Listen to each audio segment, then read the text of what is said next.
Hello friends, आज की इस वीडियो में हम देखेंगे कि हम ऑब्जेक्ट ओरिएंटेड प्रोग्रामिंग का एक नया टॉपिक पढ़ने जा रहे हैं जिसको कि हम कहते हैं पॉलीमॉर्फिज्म।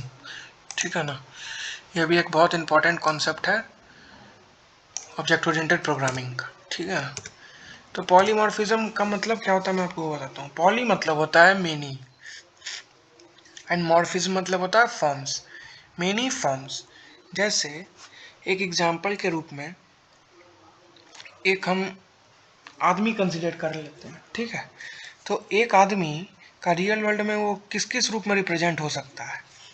एक आदमी रियल वर्ल्ड में एक बेटा हो सकता है, एक फादर हो सकता है, एक हस्बैंड हो सकता है, एक ब्रदर हो सकता है, एक एम्प्लॉय हो सकता है एंड मेनी मोर। ऐसे बहुत सारे रिलेशन अगर उससे हम कनेक्ट कर देते हैं ना, तो उससे हम क्या डिफाइन करेंगे कि वो इंसान का वो सारा फॉर्म्स है। एक ही आदमी है बट उसका डिफरेंट डिफरेंट फॉर्म्स है। तो उसी तरह का चीज़ हम प्रोग्रामिंग में कैसे इम्पार्ट कर सकते हैं। तो उस चीज़ को इम्पार्ट करने के लिए हमारे पास एक वे है जिसको कि हम कहते हैं पॉलीमॉर्फिज्म। ठीक है। तो पॉलीमॉर्फिज्म मतलब क्या, हम एक ही फंक्शन बनाएंगे पूरे प्रोग्राम में, एक ही नाम का एक से ज़्यादा फंक्शन बनाएंगे और वो सारा फंक्शन डिफरेंट डिफरेंट काम करेगा बट उस सारे फंक्शन का नाम एक ही होगा। एग्जाम्पल के लिए अगर हम एक क्लास बनाते हैं और क्लास में हम एक प्रिंट फंक्शन नाम का मेथड बनाते हैं, प्रिंट मेथड बनाते हैं, वो क्या करता है, एक प्रिंट मेथड दो नंबर को ऐड करता है, एक प्रिंट मेथड दो नंबर को सम डिवाइड करता है, एक प्रिंट फंक्शन दो नंबर को सब्ट्रैक्ट करता है, एक प्रिंट फंक्शन सिंपली प्रिंट करने का काम करता है। तो फंक्शन का नाम सेम है बट सबका प्रॉपर्टी डिफरेंट है। सब उसके आर्ग्यूमेंट पे निर्भर करता है कि कौन सा फंक्शन हमारा कब रन होगा। तो इस चीज़ को हम कोड में कैसे देखेंगे, आइए उसको देखते हैं। तो इससे हमें ज़्यादा कॉन्सेप्ट की क्लैरिटी होगी। ठीक है ना। तो सबसे पहले हम एक क्लास डिफाइन कर लेते हैं। क्लास पर्सन, एक पर्सन है, पर्सन नाम का क्लास हमने बना लिया। ओके। इसमें हम एक्सेस स्पेसिफायर पब्लिक स्पेसिफाई कर देते हैं। अब इसमें हम एक फंक्शन बनाए वॉइड प्रिंट नाम का। ठीक है ना।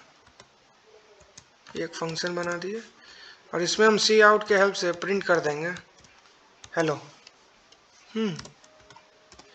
एक और इसी जैसा फंक्शन बनाते हैं वॉइड प्रिंट, वो भी इसी नाम प्रिंट नाम का ही फंक्शन है लेकिन उसमें हम दो वेरिएबल पास कर रहे हैं और वो इन दोनों वेरिएबल का सम प्रिंट कर रहा है। ठीक है, ए प्लस बी।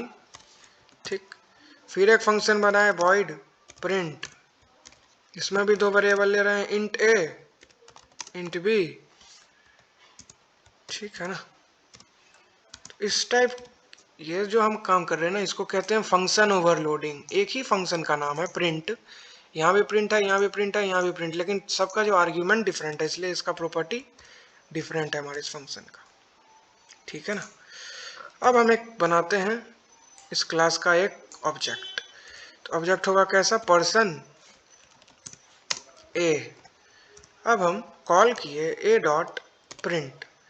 तो ए डॉट प्रिंट सिर्फ किए तो अभी कौन सा फंक्शन कॉल होगा इस तीनों वाले में, इस तीनों फंक्शन में कौन सा फंक्शन कॉल होगा, वो फंक्शन कॉल होगा जिसमें कि कुछ भी आर्गुमेंट हम पास नहीं कर रहे हैं। तो इस फंक्शन, ये जो प्रिंट नाम का फंक्शन, इसमें हम कोई भी आर्गुमेंट नहीं पास करें तो ये प्रिंट होगा। तो आउटपुट हमारा हेलो आना चाहिए। ओके। 14 print A B. अच्छा,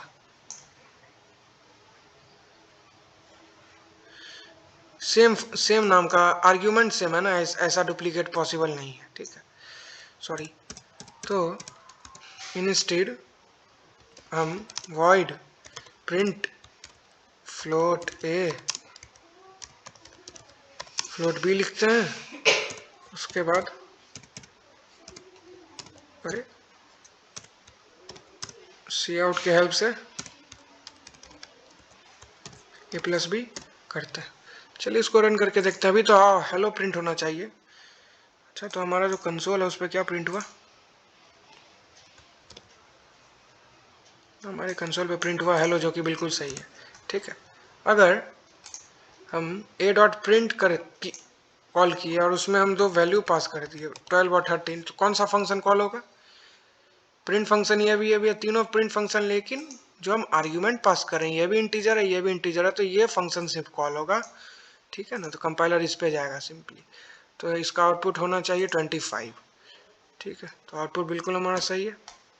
अब अगर हम ए डॉट प्रिंट फंक्शन कॉल किए और 12.5 फिर से 12.5 पास किए, तो आउटपुट क्या आना चाहिए? 25 point something. Okay, double double double is ambiguous. ठीक है,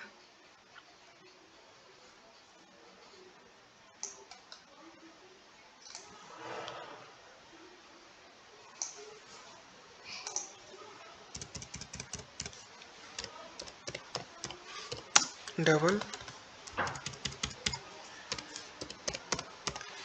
डबल। अब इसको रन करके देखते हैं, बिल्कुल सही हमारा आउटपुट है 25 और 25। इसको हम अभी कमेंट आउट कर देते हैं, ठीक है ना, तो आउटपुट विल बी 25। तो इससे क्या हुआ, इसी को हम कहते हैं पॉलीमॉर्फिज्म।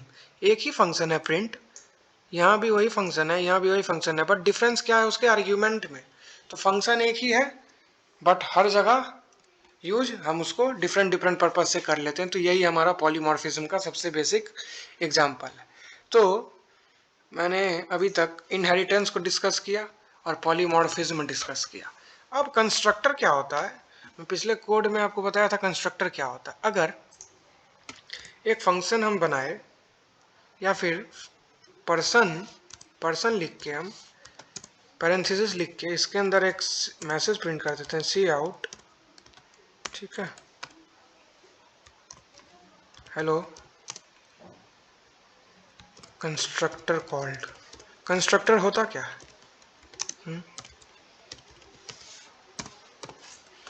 इसको रन करके इसका आउटपुट देख लेते हैं। जितना बार हम इस पर्सन क्लास का ऑब्जेक्ट बनाएंगे ना, उतना बार ये लाइन प्रिंट होगा ऑटोमेटिकली, क्योंकि ये कंस्ट्रक्टर और कंस्ट्रक्टर बाय डिफॉल्ट कॉल हो जाता है। हेलो कंस्ट्रक्टर कॉल, आउटपुट हमारा आ गया, ठीक है ना।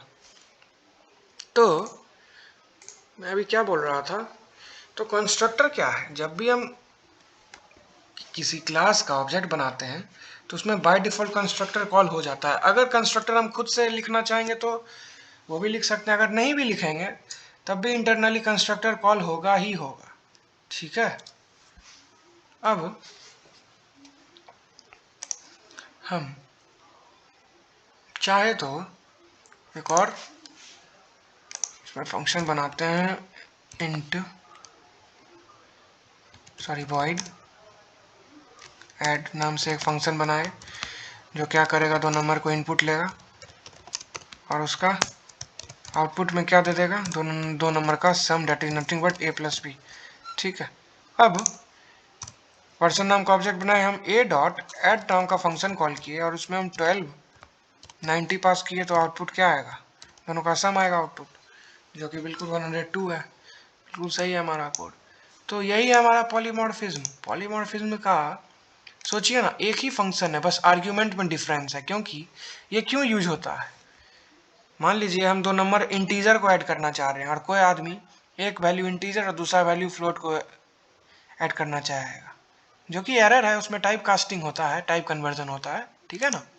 बट मैं एक बात बोला, एक ही फंक्शन एक से ज़्यादा बार कॉल है प्रोग्राम में। ऐसा भी तो हो सकता है हम एक प्रोग्राम बनाए और मेरे बाद भी कोई उस प्रोग्राम को बना रहा है, तो एक फंक्शन हम जो डिफाइन किए हैं उसी नाम का फंक्शन वो यूजर भी डिफाइन कर जाए, क्योंकि उसको तो नहीं पता है कोड में वो लाइन है कि नहीं, वो फंक्शन है कि नहीं।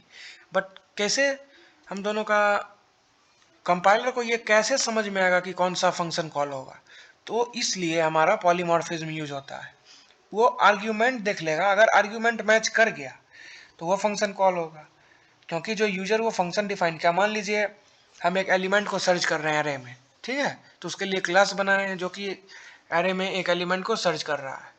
एक और फंक्शन हम बनाए हैं सर्चिंग, जो एरे में नहीं सर्च करके लिंक लिस्ट में एलिमेंट को सर्च कर रहा है। तो एरे में क्या होगा, एरे में हम बेस एड्रेस पास करते हैं एरे का, और लिंक लिस्ट में क्या होगा, हम पॉइंटर पास करते हैं किसका, नोड का, जो कि हमारा हेड पॉइंटर होता है। तो दोनों क्या है, एक स्ट्रक्चर टाइप का पॉइंटर है और एक है हमारा इंटीजर पॉइंटर। या फिर स्ट्रक्चर एरे भी हम उसको बना सकते हैं। तो डिफरेंस है ना, तो उसी डिफरेंस को सॉल्व करने के लिए हमारे पास प्रोग्रामिंग में कॉन्सेप्ट है पॉलीमॉर्फिज्म। पॉलीमॉर्फिज्म का सबसे इंपॉर्टेंट रोल यही है कि एक ही फंक्शन डिफरेंट डिफरेंट आर्ग्यूमेंट पे डिफरेंट डिफरेंट बिहेवियर अपना शो करता है। ठीक है, चलिए तो आज की इस वीडियो में बस इतना ही। अगर आपको इस वीडियो को समझने में थोड़ा सा ही प्रॉब्लम आया तो आप कमेंट कीजिए, मैं आपको और इसको डेप्थ में अच्छे से एनालिसिस प्रोग्राम लिख लिख के समझाऊंगा। ठीक है, और अगर आपको मेरी वीडियो पसंद आ रही है तो इस वीडियो को लाइक कीजिए, कमेंट कीजिए, शेयर कीजिए और सब्सक्राइब करना ना भूलें। तो आज की इस वीडियो में बस इतना ही। Thank you.